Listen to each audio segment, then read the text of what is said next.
मैं बोज्जरमादेवी श्यामయ్య शासकीय महिला कलाशाला करीमनगर शातवाहना विश्वविद्यालय के अंतर्गत आज का मेरा पीपीटी प्रदर्शन द्वितीय भाषा हिंदी प्रथम वर्ष प्रथम सेमेस्टर पाठ रिवीजन के रूप में प्रथम सेमेस्टर छात्राओं के लिए राष्ट्र का स्वरूप निबंधात्मक पाठ लेखक श्री वासुदेव शरण अग्रवाल जी। इनका जन्म उत्तर प्रदेश में 1904 ईस्वी में मेरठ जिले जो खेड़ा गांव में हुआ था। वे भारतीय संस्कृति के प्रति अनन्य प्रेमी थे और भारतीय संस्कृति के प्रति गंभीर विवेचक भी रहे थे। वे स्वतंत्र लेखक के रूप में साहित्य विधाएं करते थे और वे प्रतिभाशाली विचारक और संपादक भी रहे थे। भारतीय संस्कृति उसकी महत्वता के बारे में इन्होंने भारतीय संस्कृति पुरातत्व के पाली संस्कृत अंग्रेजी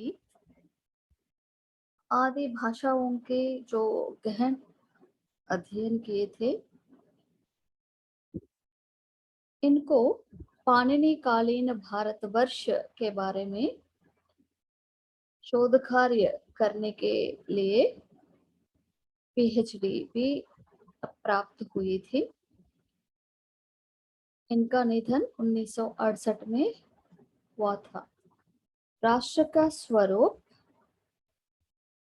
यह निबंधात्मक पाठ हम भारत में निवास करते हुए इस भारतवर्ष की महानता के बारे में उसकी अग्रिमता को और उनकी महानता को कायम रखने के लिए राष्ट्र का स्वरूप के बारे में जानना बहुत अनिवार्य रहेगा आजकल इस अवसरवादी समय में। राष्ट्र का अर्थ केवल धरती मात्र जल मात्र वायु मात्र नहीं रहता। धरती का अर्थ और राष्ट्र का अर्थ इससे प्रयुक्त होने वाले लोग और उनकी संस्कृति भी आता है इसके अंतर्गत, राष्ट्र के अंतर्गत में। इसलिए इस पाठ के द्वारा वासुदेव शरण अग्रवाल जी राष्ट्र की महत्व बता रहे हैं। यह एक सांस्कृतिक बोध प्रेरणादायक निबंधात्मक पाठ के रूप में हमारे सामने आया है। पाठ में जाने पर राष्ट्र का अर्थ होता है भूमि, भूमि पर बसने वाले जन और जन की संस्कृति। ये तीनों इन तीनों के सम्मिश्रण से राष्ट्र बनता है। राष्ट्र माने भौगोलिक परिस्थितियां और आंतरिक परिस्थितियां, फिर उस राष्ट्र से जुड़ाव रखने वाले जन समुदाय और प्रकृति में वास करने वाले जीव जंतु। एक पूरा एक चक्र जैसा यह राष्ट्र के रूप में एक स्वरूप बनकर अपना अस्तित्व को कायम रखता है। इसी तरह का राष्ट्र का स्वरूप का अर्थ होता है कि राष्ट्र में बसने वाले प्रजा और प्रजा जहाँ निवास करते हैं वह प्रदेश, दोनों की संस्कृति। फिर भूमि प्रधान भूमिका निभाता है राष्ट्र में। प्रधान भूमिका निभाने में भूमि की अधिक महानता है। भूमि को पृथ्वी भी बोलते हैं, धरती माँ को। फिर वसुंधरा भी बोलते हैं क्योंकि इसके गर्भ में अनेक प्रकार के जो अमूल्य निधियां निक्षिप्त रहा है धरती में, इसलिए इसको वसुंधरा भी बोलते हैं। फिर धरती को मातृभूमि भी बोलते हैं क्योंकि उस पर जन प्रकृति अनेक प्रकार के जीव जंतु वास करते हैं, इसलिए जहाँ हम पैदा होकर अपना जीवन यापन करते हैं, इसलिए उसको मातृभूमि कहते हैं। इसलिए धरती माँ का और एक नाम मातृभूमि रहा है। हम इस विश्व में, हम इस धरती पर पैदा होकर अनेक प्रकार की जो योजनाएं प्रणाली बनाकर सुख सुविधा युक्त जीवन बिता रहे हैं, इसलिए हमारी जो एक कर्तव्य रहता है कि इस धरती माँ की रक्षा करनी चाहिए। प्रत्येक व्यक्ति के प्रति चेतावनी के रूप में भूमि, जल, वायु, आकाश की रक्षा करने के लिए एक प्रण लेनी चाहिए। इस तरह का मातृभूमि, पृथ्वी, वसुंधरा, धरती माँ की रक्षा करनी चाहिए, जो अखंड मूल्य निधियों की माँ है यह भूमि। और धरती माँ की विशेषता उस प्रकार होता है। और मातृभूमि पर निवास करने वाले जनों के लोगों के बारे में देखें तो पृथ्वी के बिना मनुष्य अस्तित्व को खो बैठते हैं, इसलिए मातृभूमि कहलाती है पृथ्वी। फिर पृथ्वी पर बसने वाले लोग अनेक प्रकार के जो धर्म, जाति, निम्न, उच्चतम वर्ग के रहते हैं, अनेक प्रकार के जो संस्कृतियां रखते हैं, अनेक प्रकार के जो भाषाएं बोलने वाले होते हैं, इसलिए लोग भी भूमि का अंग बन जाता है, राष्ट्र का अंग बन जाते हैं जन समुदाय। फिर तीसरा अंग होता है कि संस्कृति, जन संस्कृति, लोगों की संस्कृति। संस्कृति का अर्थ होता है कि लोगों के रहन सहन। भूमि पर अनेक प्रकार के संस्कृति वाले जन आवास करते हैं। जहां भी प्रवास पर जाने पर भी अपने अपने अलग अलग सांस्कृतिक विधाएं रखते हैं। उनकी संस्कृति के द्वारा ही उनको लोगों को हम पहचान जाते हैं। फिर संस्कृति अपने अपने संस्कृति लोगों की जो दिमाग में उस तरह का जो प्रकाशित हो गया है कि प्रचलित हो गया है कि जीवन पर्यंत अपने संस्कृति को नहीं भूल सकते, छोड़ सकते। इसलिए राष्ट्र के समग्र रूप में भूमि और जन के साथ साथ जन की संस्कृति को भी प्रधान अंग के रूप में लिया जाता है। फिर लोक संस्कृति दोनों के रूप में भी राष्ट्रीय संस्कृति के दर्शन मिलते हैं। राष्ट्र का अर्थ होता है पृथ्वी, जन। फिर लोगों की संस्कृति मानी राष्ट्र की संस्कृति कहा जाता है। इस तरह का संस्कृति माने अलग कोई चीज नहीं होता। संस्कृति माने लोगों की संस्कृति माने राष्ट्र की संस्कृति कहा जाता है। इसलिए अनेक प्रकार के जल स्रोत बहा बहा कर अपने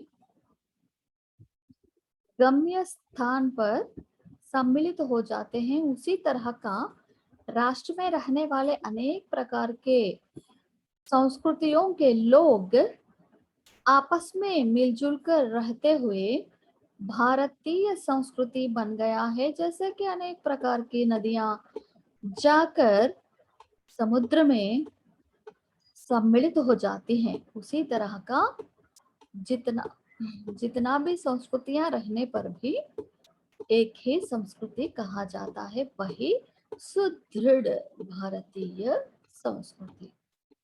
संस्कृति के बारे में और एक महत्वपूर्ण विषय आपसे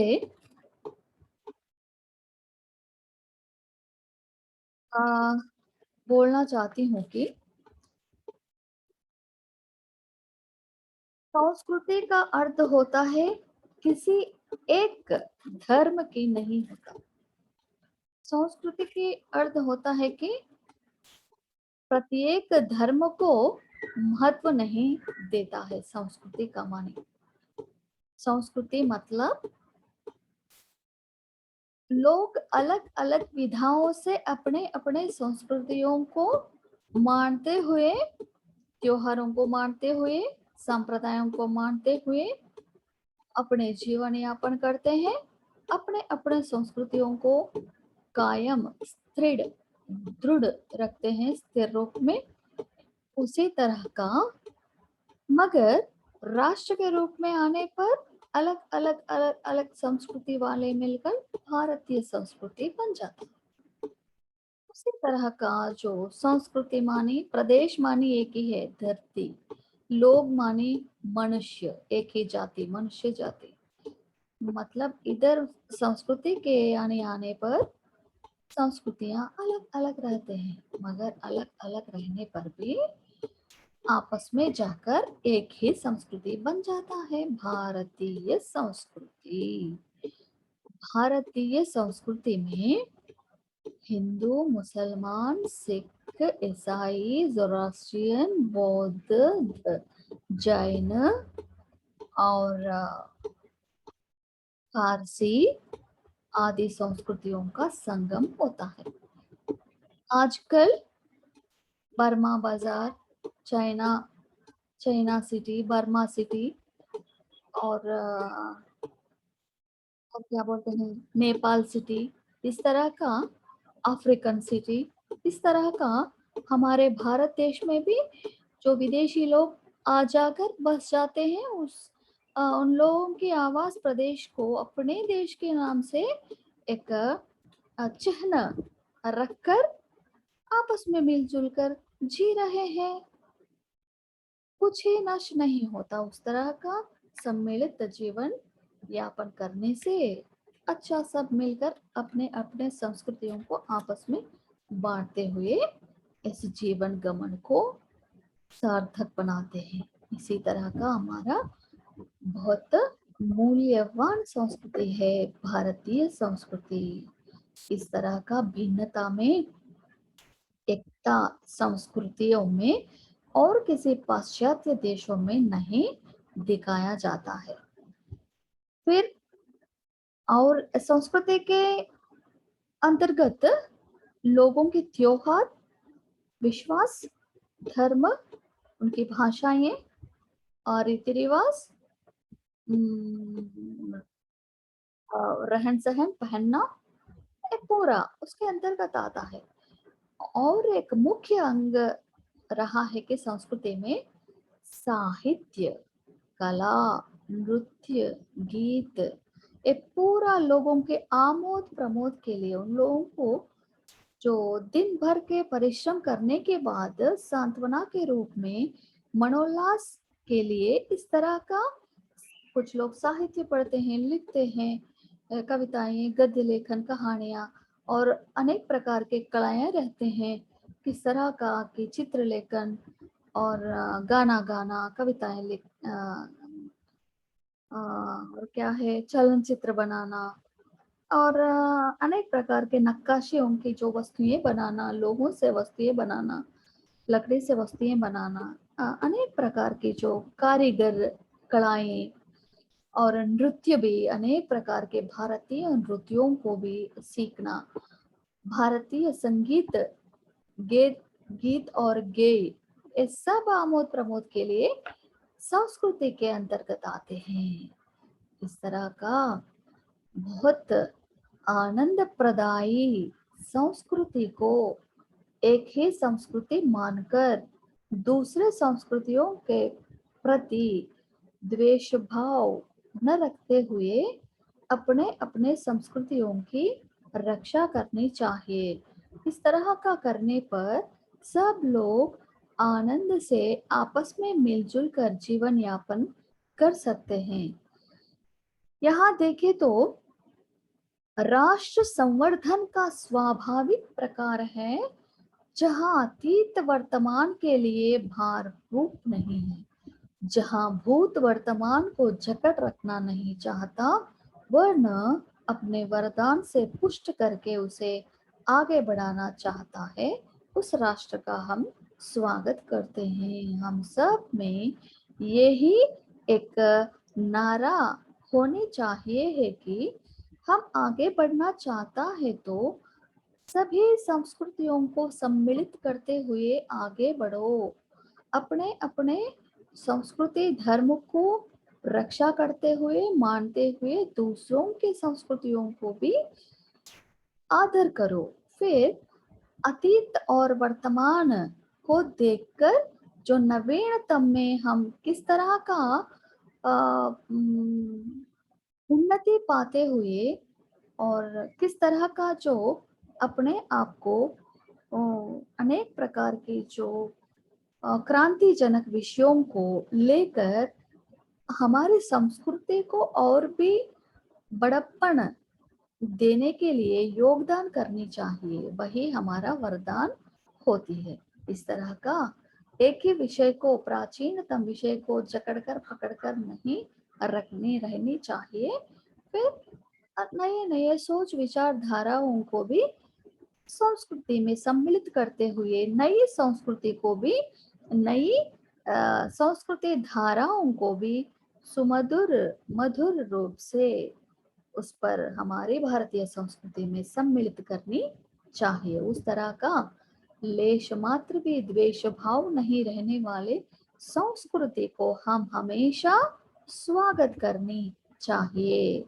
इस तरह का हमारा भारतीय संस्कृति, हमारे भारतीय मतलब हमारा राष्ट्र भारतवर्ष जितना महत्वपूर्ण भारत भूमि हमारी मातृभूमि है कि भूमि के देखो, जन को देखो, संस्कृति को देखो, पूरे विश्व की माँ जननी माता के रूप में आदर करते हैं सब लोग, क्योंकि बहुत सहिष्णुता वाली भारत माता इस सभी विश्व के लिए एक जननी के रूप में आई है और उनको सब लोग मान सम्मान करते हैं, सब लोग मान सम्मान करते हैं। मगर हम क्यों ऐसा हमारे भारत माता की दुख के कारण बनते हैं, सोचने चाहिए। भारत माता को हम कभी भी दुख नहीं पहुंचाने चाहिए। भारत माता मतलब हमारी मातृभूमि, मातृभूमि का अर्थ होता है हमारी जननी जैसी धरती। धरती माँ को खोद खोद कर फिर उसको अनेक प्रकार के अनेक रूपों में घायल करनी छोड़नी चाहिए। भारत माता जो मातृभूमि की रक्षा के हेतु हम बहुत बड़े जो एक क्रांति रूप से जंगलों को बढ़ानी चाहिए और इस तरह का हरित वनों की संख्या बढ़ाने पर भारतवर्ष मातृभूमि बहुत हरियाली से, बहुत सतत हरित होकर प्रमोद से हमारे सामने आ जाती है, उस तरह का भारत माता मातृभूमि हरियाली से प्रमोद भाव से रहने पर हम और उनकी जो हमारे जीवन भी हरित सतित रूप में जो